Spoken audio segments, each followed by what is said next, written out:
যে কাজগুলো আমি নড়াইলের জন্য করেছি সেই তালিকাটা যদি আপনি ধরেন তাহলে শুধু একটা ইউনিভার্সিটি এখন বাকি আছে।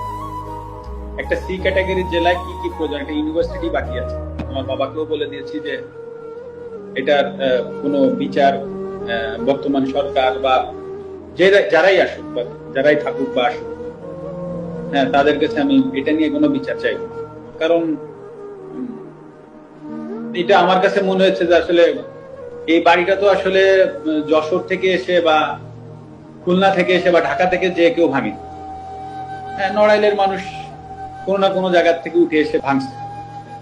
তো আসলে আমি নড়াইলের মানুষের বিরুদ্ধে আর বিচার চাইবো না। তো যেটা হয়ে গেছে যেটা হয়ে গেছে, তো ওটা আমি একসেপ্ট করে নিচ্ছি। হয়তো বা আমার কাছে আমি এভাবে একসেপ্ট করে নিচ্ছি যে হয়তো বা আমার কোনো ভুল ছিল, আমি কোনো ভুল করেছি, হয়তো বা তার জন্য ওনারা হয়তো বা এসে ওটা করেছে। তো আমার মনে যদি বিন্দুমাত্র কষ্ট এখন আর নাই, আমি মানে কষ্ট নাই এই কথাটা ভুল, মানে কারো প্রতি রাগ ক্ষোভ এগুলো কিছুই নাই। তো আমিও আশা করব নড়াইলবাসীর প্রতি যে আমার কোনো ভুলে বা কোনো জায়গায় যদি কষ্ট হতে থাকে, তো আশা করি তারা তো একটা স্টেপ নিয়েছে, তারাও আমাকে এই জায়গা থেকে ক্ষমা করবে। এটাই আমি আশা করি, এর বেশি